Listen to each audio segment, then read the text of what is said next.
Gila kemudian, Masya Allah. Begitu Kanjeng Nabi banda, begitu Kanjeng Nabi turun dari sorga, begitu Kanjeng Nabi turun dari sorga, Kanjeng Nabi sudah pulang ke rumahnya. Kanjeng Nabi selalu lisannya selalu basah dengan doa. Doa apa? Satu doa yang tidak pernah diucapkan oleh masyarakat Palembang, satu doa yang paling ditakuti oleh kiai-kiai Palembang. Doa apa? Doa minta jadi orang miskin. Ini doa yang paling ditakuti oleh kiai-kiai. Apalagi Tito Seri punya mobilnya berapa kayak gitu. So, kalau seumpama ada yang berani, yaitu adalah kiai-kiai Palembang, minta doa, minta miskin di depan saya, maju sekarang, tak amini miskin beneran nanti. Nggak ada yang berani. Jangan nggak percaya. Tapi Rasulullah doanya apa, Bu? Allahumma amitni miskina, ahyini miskina wa amitni miskina, wahsyurni fi zumratil masakin. Ya Allah, saya tahu, aku tahu di surga ini kebanyakan orang-orang miskin jadi raja di raja, jadi konglomerat di sana, mudah masuk surga. Supaya diri ini mudah masuk surga, hidupkan diri ini dalam keadaan miskin, matikan diri ini dalam keadaan miskin jadi orang miskin, kumpulkan aku bersama golongan orang miskin. Rasulullah itu hidupnya lebih memilih miskin daripada kaya. Ini kupingnya pada bolong apa enggak? Bolong apa bolong? Sekarang saya mau tanya, ibu-ibu, bapak-bapak, jamaah manatib nih, hidupnya milih kaya apa milih miskin? Jawab. Dasmu guntur. Milih miskin apa milih kaya? Milih kaya apa milih miskin? Ini pertanyaannya harus bolak-balik ngapain gitu. Tetap sampai milihnya kaya terus melu marang Kanjeng Nabi, melu apa sampai niku perseberangan dengan Kanjeng Nabi. Gila modern. Oh cuman nih sampean wong kiai panjenengan juga akan bisa niru Kanjeng Nabi. Sopo kiai sing bisa niru Kanjeng Nabi? Bukan buntut pesantren Cirebon gak akan bisa, gak iso niru Kanjeng Nabi. Sing percaya nih aku. Orang percaya, ono riwayat Imam Bukhari, para sahabat Rasul, pada waktu Kanjeng Nabi perang itu kelaparan, itu pasukan 4 hari 4 malam tidak makan. Sahabat Abu Bakar As-Siddiq langsung lapor kepada Rasulullah. Assalamualaikum ya Rasulullah. Kata Rasulullah, alaikassalam, malaka ya Abu Bakr. Ada apa Abu Bakar? Ya Rasulullah, nyuwun sewu pangapunten ya Rasul. Ini ada pasukan 200 orang belum makan 4 hari 4 malam. Sedangkan perang ini memerlukan tenaga ekstra. Ada makanannya Abu Bakrin?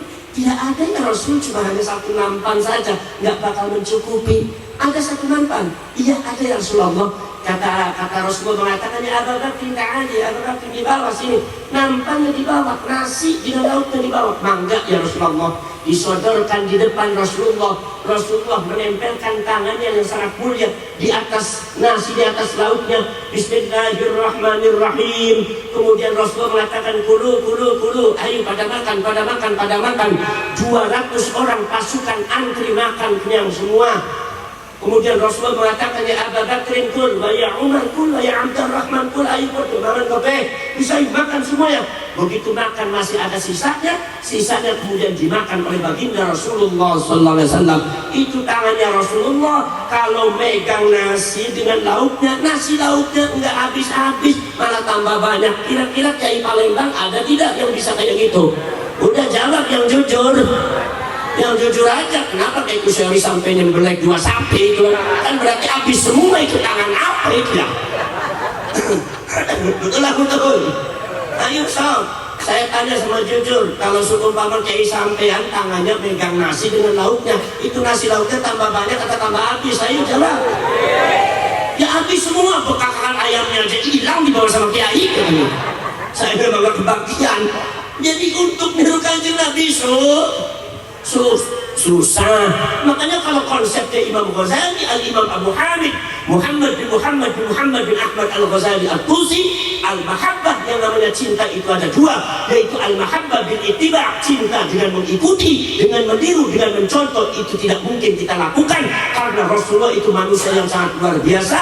Maka dari itu kalau kita tidak bisa mencontoh, maka ada alternatif nomor 2, al-mahabbatu bil madhi, yaitu adalah demen mencintai dengan cara memuji. Memuji apa? Sholawat. Sholawat itu isinya muji semua. Kenapa? Karena kita ini nggak bisa niru. Kalau tidak bisa niru, ya muji. Jangan sampai jadi orang niru nggak bisa, muji nggak mau, keras kepala. Kalau bahasa Cirebon, wangkot namanya. Apa bahasa Jawa Timurnya wangkot ini? Wangkot, keras kepala. Jadi makanya ulama-ulama NU mengumpulkan kalian semua untuk apa? Memuji Rasulullah. Karena itu yang bisa kita lakukan. Betul lah, betul. Makanya marhaban ahlan wa sahlan, marhaban ya khairata'i. Kadang-kadang nggak hafal sama lafadznya, cuma lagunya doang.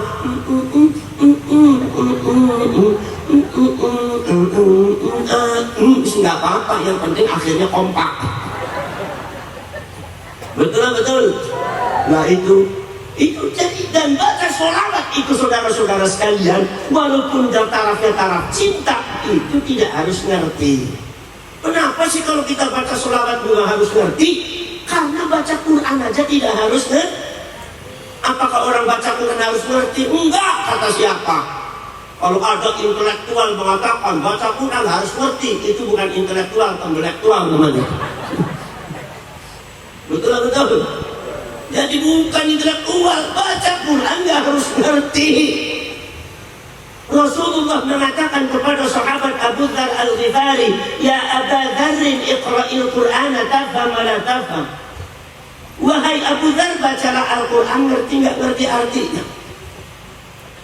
Al-Imam Abu Abdillah Muhammad bin Idris Asy-Syafi'i, Imam Syafi'i, Imam A'immatil Ummah wa Imam Madzahibil Arba'ah, mengatakan, ya ma'asyiral ashab, iqra'ul Qur'ana bifahmin aw bighairi fahmin. Kalian semua sering baca Al-Quran dengan ngerti, dengan nggak ngerti, nggak jadi masalah. Jadi baca Quran saja tidak harus ngerti, apalagi baca sholawat. Kalian baca Yasin nggak ngerti artinya, nggak apa-apa. Kalian baca Anas Al-Falaq nggak ngerti artinya, nggak apa-apa. Apalagi baca sholawat. Makanya ditegakkan satu hukum, yaitu adalah nasihat daripada Sultanul Awliya Al-Ghawth As-Samadani wal Nur Sati'ul Burhani, Syekh Abdul Qadir Al-Jilani, mengatakan di dalam kitab Al-Futuwah bahwasanya kalau seandainya orang itu membaca Quran ngerti artinya, ngerti apa maknanya, paham maknanya, tujuannya adalah tadabburul Quran, memahami kandungan Al-Quran. Tetapi kalau tidak ngerti artinya, tujuannya adalah talabul imdad bi syafa'atil Quran, mencari anugerah Allah melalui syafaatnya Quran. Kenapa? Karena Al-Quran itu syafi'un musyafa'un, yang bisa memberikan syafaat kepada kita semua yang membacanya. Karena Al-Quran musyafa'un, yang diberikan otoritas oleh Allah untuk memberikan syafaat kepada yang membacanya, walaupun yang membacanya nggak ngerti artinya. Betul, betul. Apalagi baca sholawat, mahabbatan lil Quran, cinta kepada Al-Quran. Kalau ada orang baca sholawat ngerti artinya, faham maknanya, tujuannya apa? Tujuannya adalah thalabus sirah wa tarikh, mempelajari sejarah perjalanannya Kanjeng Nabi. Tapi kalau nggak tahu artinya bagaimana? Tujuannya apa? Tujuannya adalah thalabul imdad bi syafa'atir Rasul, mencari anugerah Allah melalui syafaatnya Kanjeng. Karena Kanjeng Nabi itu syafi'un musyafa'un, yang bisa memberikan syafaat kepada kalian semua yang membaca sholawat, baik ngerti atau tidak. Karena Kanjeng Nabi musyafa'un, syafaat itu milik Allah. Allah turunkan kepada Nabi Muhammad, otoritasnya kepada Nabi Muhammad untuk bisa memberikan syafaat kepada umatnya yang sering baca sholawat walaupun nggak ngerti artinya. Makanya sholawat nggak harus ngerti artinya. Makanya saudara-saudara kan ada kadang naqalahu ila maqarrihi min sadafati aminah, min sadafati aminat az-zuhriyah, wa khassaha al-qaribul mujib bi an takuna ummah, bi an takuna ummal li Mustafa. Ini suara saya agak serak, kayaknya saya telat makan malam ini, kayak ini telat makan mengi jenjong ya. Wis kau apa-apa sing sabar wae. Dadi TNI aku sabar. Sabar terus tapi cuma mani wae. Nek mboten biasane teng Cirebon niku nek wonten kiai ora diperintah ngomong disit biasane diperintah maem disit biasane. Aku terlalu kusmuten kiai ini panjenengan ya. Kulo pikir nggih kiai kuseri kaya bojo, jane kok gak metu-metu ki mangane piye gitu. Ya wis sing sabar. Nur suaraku sedang dimaklumi. Mungkin aku udah ngomong bar ngaji ono mangan ora nggih. Ngoten nggih. Oh, tenang Gus, bar ngaji nek mangan Gus. Iya, bar ngaji mangan tapi kalau setiap Jawa bar ngaji mangan yo bajingan bar ngaji mangan. Wah, Gus Abbas bajingan bar ngaji jaluk mangan dasmu. Nek wong uripe gampang matine gampang mak menapa bae akhir awak lemu diapeken sing manis 50 tahun sudah lemes mak menapa mawon widuh napa sate napa dimakan akhir setengah tak tahun iso ning kuburan nek maksudnya wong uripe gampang matine yo gampang niku sampean niku mau donga nyuwun urip gampang napa mboten mau donga kali niku seri nyuwun uripe gampang napa mboten. Boten maksudnya sungkaman panjenengan nyuwun uripe gampang ya siap-siap matine gampang maksud kula atus ngoten. Biasa tawaran kula tuh pengen uripe gampang matine pengelan dasu. Ora sedek para seterus teh kawon iki. Dinamakan subhanallah para sedherek. Ini mengklarifikasi bagaimana Nabi Sulaiman di framing oleh orang Yahudi sebagai bos dari para penyihir. Fitnahnya berlanjut sampai Kanjeng Nabi Muhammad. Setan mengatakan bahwasannya pada waktu Nabi Sulaiman itu meninggal dunia, kata setan dan iblis menyerupai manusia mengatakan, ya ma'asyiran nas, istakhriju ma tahta kursi Sulaiman. Bongkar apa yang ada di bawah kursinya Sulaiman, sehingga Sulaiman. Fastakhruju, maka manusia sudah bongkar rame-rame. Ternyata di dalamnya ada bukunya catatan sihir. Padahal buku catatan sihir itu adalah sengaja ditaruh oleh iblis dan setan dalam rangka memfitnah Nabi Sulaiman sebagai gengkong penyihir. Yang membuat fitnah itu adalah iblis, yang merekayasa fitnah juga iblis. Jadi kalau ada di Palembang suka merekayasa fitnah dan dia menista ini bentuknya manusia tapi mentalitasnya iblis. Rekayasa fitnah iblis itu manusia. Tidak benar. Masya Allah saudara-saudara sekalian, diklarifikasi di batas Al-Quran. Wa ma kafara Sulaiman walakinna syayatina kafaru yu'allimuna an-nasa sihr. Diklarifikasi cerita yang bohong dibuat oleh setan dan iblis, direkayasa oleh orang Yahudi, semuanya diklarifikasi di dalam Al-Quran. Makanya orang Yahudi ketika mendengarkan Al-Quran seperti disambar bedek, gak senang. Oh Muhammad tuh jangan sampai menyebutkan Quran, jangan sampai Muhammad menyebut ayat Al-Quran, sebab ketika menyebut ayat Al-Quran maka fitnah mereka akan terbongkar. Persis itu yang paling tahu.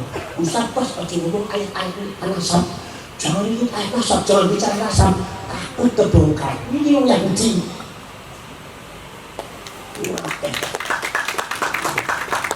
Biasanya sih keplok-keplok muhibin Yahudi. Kau gua ngobrol kapal dewek nggih. Dina mboten mugi-mugi waras nggih. Waras saya terus saya mau itu. Terus saya ikut saya itu yang dikukus ning ausana iki aku jam kawan kok kenapa bagus. Oh ya kulone mati ngaduk. Dina mboten paham apa mboten? Lah iki maka dari itu al-ulama warasatul anbiya, ulama itu pewarisan para nabi. Di antaranya bukan sekadar bihasabil khususiyah, daripada dilihat dari khususiyah, kata Imam Ahmad An-Naqsyabandi di dalam kitab Jami'ul Ushul fil Awliyah. Bukan seperti itu saja, tetapi juga di dalam tugas dan kewajiban para nabi para rasul, perjuangan para nabi para rasul, makom eksistensinya ditempatkan oleh Allah. Musaddiqul lima ma'akum. Ulama kiai bukan sekedar ngajari syariat, ulama kiai bukan sekedar ngajari akhlak, ulama kiai bukan sekedar ngajari akidah, para nabi para rasul bukan sekedar mengajari syariah, akhlak dan akidah, tapi para nabi, para rasul ini adalah juga mengklarifikasi perkara yang mungkar, perkara yang batil, sejarah yang dibelokkan, nasab yang dipalsukan, nasab yang dibelokkan harus diluruskan oleh para nabi, para rasul, dan ulama harus mewarisi perjuangan para nabi, para rasul, harus mampu musaddiqul lima ma'akum. Dikirane dadi kiai mung bisa deh padha ngajar fikih tok naku sorot tok beres. Ono fitnah gak diklarifikasi dosa sampeyan. Kira ngoten. Subhanallah para sahabat Rasul. Ini Pak. Ini nasab Kanjeng Nabi itu belokkan. Para sahabat Rasul. Bang Andi mengaku syahid dan syahid, nasabnya terputus. Menurut para ulama-ulama nasab, nasabnya terputus. Tiga konteks keilmuan, satu ilmu nasab, bukan sekedar Kiai Imaduddin Al-Bantani mawon, tetapi juga ulama-ulama sanese. Sampai detik ini belum bisa ada data-data yang mampu mengangkat nasabnya Bang Ali nyambung ke Kanjeng Nabi. Kalau saya tidak bisa dibantah. Nomor dua, secara ilmu filologi, manuskrip data yang kuno. Profesor Dr. Rahim Ali cerita sejarah tentang masalah Abdul Maut, masalah Ba'ali, disebutkan secara filologi bahwasanya Ba'ali mustahil jadi cucunya Rasulullah. Itu ilmu. Barangkali kalau nasab itu masih bisa dipalsukan, kalau manuskrip masih bisa dipalsukan, diambil data nomor selanjutnya adalah data dari badannya Habib sendiri yang disebut data genetika DNA. Kalau data yang diciptakan oleh Allah dalam tubuhnya Habib, siapa yang bisa masuk? Gak ada yang bisa masuk. Data Nabi Adam sampai ini DNA-nya tak semua masih hidup. Diambil 200 Ba'ali termasuk yang ada di Indonesia, tadinya 198, sekarang udah 200. Dari luar, dari Indonesia, bangsa Yahya, bangsa Asoka, bangsa Al-Atos, Al-Kaf, Al-Habsyi bin Syihab bin Smith, bin Smith, bin Syekh Abu Bakar, Al-Habsyi, Al-Kaf, sedoyo itu sampun di tes DNA, dan tes DNA-nya menunjukkan bahwa DNA Habib Ba'ali tidak nyambung dengan Kanjeng Nabi. DNA Kanjeng Nabi melayu kanan, DNA Ba'ali larinya sebelah kiri. Bisa ketemu apa tidak? Bisa ketemu apa tidak? Maka dari itu secara ilmu genetika mengatakan Habib atau Ba'ali mustahil jadi cucunya Rasulullah, karena genetika Habib bukan orang Arab, sedangkan Kanjeng Nabi itu Arab.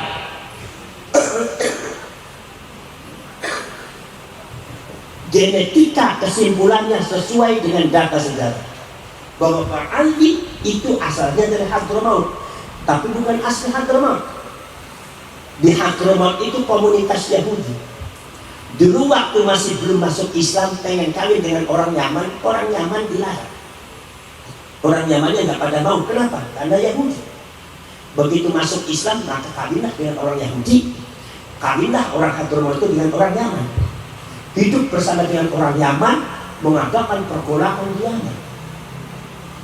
Sampai bangsa asli Yaman, Al-Qadiri, At-Tamim, itu bangsa Arab Yaman, bertentangan, akhirnya merebut porsi politik, bahkan mengaku cucunya Rasulullah, sehingga mendapat bagian dukungan dari sebagian masyarakat Yaman sehingga ngerti. Akhirnya Yaman terbelah menjadi dua, Yaman Utara dan Yaman Selatan. Yaman Utara dikuasai oleh masyarakat Yaman semuanya, membentuk negara persatuan Republik Persatuan Yaman. Yaman Selatan dikuasai oleh Ba'ali para Habib, yang dibentuk adalah negara komunis Yaman Selatan, yang didirikan oleh Ba'ali negara komunis. Mana mungkin cucunya Rasulullah dengan negara komunis? Ini namanya realita, data sejarah realita.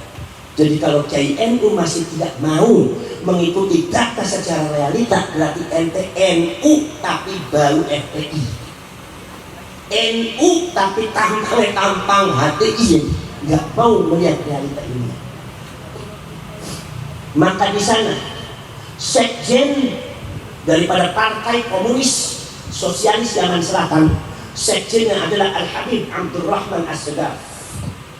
Habib Abdurrahman As-Sagaf ini sangat dekat dengan Stalin. Jadi ngambil komunis dari Stalin. Kenapa? Karena Habib itu asalnya dari Hadramaut. Hadramautnya asalnya dari Irak, bukan asli Irak, tapi Habib dengan orang perempuan Irak. Asalnya dari Eropa Timur, Kaukasia. Dan Stalin itu ke Eropa Timur, Soviet. Soviet itu pusat dari komunis. Ternyata Habib Abdurrahman As-Sagaf itu ngambil komunis itu dari Stalin. Makanya Habib Abdurrahman As-Sagaf itu dekat dengan Stalin dalam sejarahnya. Ada bukunya. Dekat dengan Stalin. Mereka tahu bahwa mereka itu satu genetika, yaitu Yahudi Ashkenazi. Itu supaya sampai tahu. Wakil presiden daripada negara komunis Yaman adalah Al-Habib Abdurrahman Al-Jufri. Bapak Teh Habib Ali Al-Jufri, Uni Emirat Arab. Betul ya? Sebenarnya pada waktu Yaman Selatan diserbu oleh Yaman Utara, direbut kembali untuk jadi negara Yaman Islam, komunisnya dibuang, itu Ba'alwi dan Habaib banyak yang dipenggal, banyak yang dibunuh oleh orang Yaman. Kalau mereka cucunya Rasulullah, orang Yaman yang akan berani. Dipenggal, dibunuh, sebagian diusir. Begitu diusir, akhirnya diambil oleh Belanda, datang di Indonesia. Di Indonesia tetap mendirikan komunis. Apa? Partai Komunis Indonesia. Al-Habib Musa Al-Munawwar. Komunisme membunuh para ulama, para kiai, ternyata juga barang. DNAID, Ja'far Nawar Al-Aidid, Ahmad Al-Aidid, itu juga tahun 65. G30 SPKI yang dibunuh tidak tanggung-tanggung. 7 orang jenderal dan para ulama ribuan, termasuk Bansar diracun. Itu muhibbinnya, itu saudara-saudara kalian, ikut membantu DNAID untuk membunuh orang-orang Indonesia dengan isu komunisme PKI yang menghancurkan siapa? Nahdlatul Ulama, NU yang menghancurkan komunis. Makanya NU sekarang jangan melindungi orang yang tadinya komunis. Orang tidak boleh. Orang saya Rasul, subhanallah.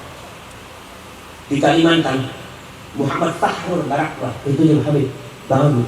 Ahmad Sufyan Barakbah membunuh para ulama, para kiai, membakar pesantren atas dasar komunisme. Jangan aneh, karena asal beliau dari Yaman Selatan komunis. Nah itu Yaman menjadi Islam karena Yaman Selatannya diserbu oleh Yaman Utara, oleh orang Arab Yaman yang asli, pribuminya diserbu, Ba'alwinya diusir. Nah, di antara saya terbut menjadi Republik Islam Yaman. Itu Syiah Zaidiyah. Makanya Ba'alwi itu agak mengenal sama Syiah. Makanya kalau Ba'alwi terlalu lebay sama Syiah, itu jangan aneh, dikatakan memang ada dendam pribadi mereka pada waktu di Yaman. Kan begitu. Kalau kita Ahlussunnah wal Jamaah mengatakan tidak semua Ba'alwi, tidak semua Syiah itu sesat. Yang yang kafir itu Syiah Rafidhah. Itu Ahlussunnah wal Jamaah. Kalau yang lainnya paling-palingnya fasik lah.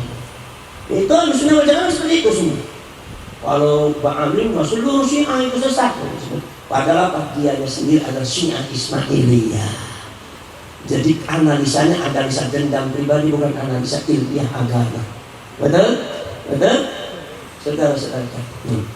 Nah makanya diusir, termasuk wakil presiden daripada Yaman Selatan, Habib Abdurrahman Al-Jufri. Maka lari ke Uni Emirat Arab, di sana punya anak Habib Ali Al-Jufri. Begitu datang ke Indonesia, kata Habib Umar bin Hafid, kata Habib yang ada di Indonesia, kalau kalian semua pengen melihat senyum dan wajahnya Rasulullah, lihat saja wajahnya Habib Ali Al-Jufri. Ente harus tahu itu bapaknya komunis.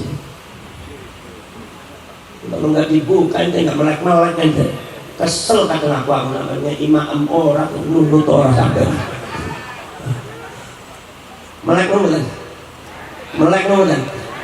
Makanya perilakunya Ba'alwi itu orang tahu dari perilaku orang Arab. Orang Arab itu apik-apik. Makanya orang Yaman tidak mengakui kalau Ba'alwi itu Arab. Memang betul bukan orang Arab. Genetikanya bukan orang Arab, orang Eropa Timur. Cuma kawin dengan orang Arab. Jadi anak ini mirip Arab sing ibune. Genetikanya pas men dari perempuan ternyata itu adalah Arab. Dari laki-lakinya gak enek Arab. Itu pas sejarah dengan genetika, sehingga pas dia wataknya Habib pun tidak pas-pas ya. Gak ngaku terus susah nemen ya. Betul. Makanya ilmu ini kekuatan Allah Subhanahu wujud kita mukhalafatu qiyamuhu wahdaniyat qudrat iradat. Ilmu Gusti lawan ilmu lawan Gusti Allah. Sampean sing rasane ulama besar, sampean yang rasane orang pintar melawan ilmu Allah, ampun akan dihina oleh Allah Subhanahu wa taala. Sampai itu sampai ngaku kayak waktu dia itu adalah orang perakotan, dia adalah orang sufi, lawan ilmu Gusti Allah, ampun orang yang merasa itu. Tidak boleh, jangan realitas data itu ayat Allah. Jangan sampai Allah mengatakan ya Muhammad wala in ataita bi kulli ayatin ma tabi'u qiblat. Kalau seandainya ayat Allah ditunjukkan kepada mereka semuanya, wa kallamahumul mauta, orang matinya dibangunkan membuktikan bahwa kamu itu adalah benar, ma tabi'u qiblat, tidak akan mengikuti kamu. Kenapa? Karena ini urusannya dengan otoritas aku. Wa man yudlillah fala hadiyalah.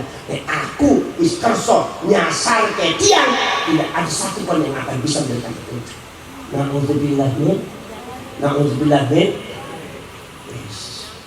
Oke. Mulane wis kesel sangat iki. Mudah-mudahan pun saking kula cekap semanten mawon. Bismillahirrahmanirrahim. Alhamdulillahi rabbil alamin. Hamdan syakirin, hamdan na'imin, hamdan yuafi na'amahu wa yukafi mazidah. Rabbana walakal hamdu kama yanbaghi li jalali wajhikal karim wa 'azimi sultanik. Allahumma salli salatan tujiruna biha minan nar wa tudkhiluna biha al-jannata ma'al abrar. Ya aziz ya ghaffar ya rabbal alamin. Allahumma tub 'alaina qabla al-maut warhamna 'inda al-maut ولا تعذبنا بعد الموت يا خالق الموت ويا سميع الصوت. احفظنا من الآفات والعاهات والعقوبات. اللهم صل وسلم وبارك على سيدنا محمد الفاتح لما أغلق والخاتم لما سبق ناصر الحق بالحق والهادي إلى صراطك المستقيم وعلى آله حق قدره ومقداره العظيم. اللهم افتح قلوبنا فتوح العارفين والصالحين. اللهم اغفر لنا ووالدينا وارحمهما كما ربيانا صغارا. اللهم أرنا الحق حقا وارزقنا اتباعه وأرنا الباطل باطلا وارزقنا اجتنابه. اللهم إنا نسألك رضاك والجنة ونعوذ بك من سخطك والنار. اللهم اجعل خير أيامنا يوم نلقاك وأنت راض عنا واختم بالصالحات أعمالنا واحشرنا مع المقربين وألحقنا بالصالحين وتوفنا مسلمين واغفر لنا ولوالدينا ولجميع المسلمين والمسلمات والمؤمنين والمؤمنات. اللهم أحسن عاقبتنا في الأمور كلها وأجرنا من خزي الدنيا وعذاب الآخرة. اللهم لا تسلط علينا بذنوبنا من لا يخافك ولا يرحمنا. اللهم إنك عفو كريم تحب العفو فاعف عنا كريم. ربنا آتنا في الدنيا حسنة وفي الآخرة حسنة وقنا عذاب النار وأدخلنا الجنة مع الأبرار يا عزيز يا غفار يا رب العالمين. وصلى الله على سيدنا محمد النبي الأمي وعلى آله وصحبه وبارك وسلم. هذا دعانا كما أمرتنا فاستجب دعانا كما وعدتنا إنك لا تخلف الميعاد. سبحان ربك رب العزة عما يصفون وسلام على المرسلين والحمد لله رب العالمين. الفاتحة.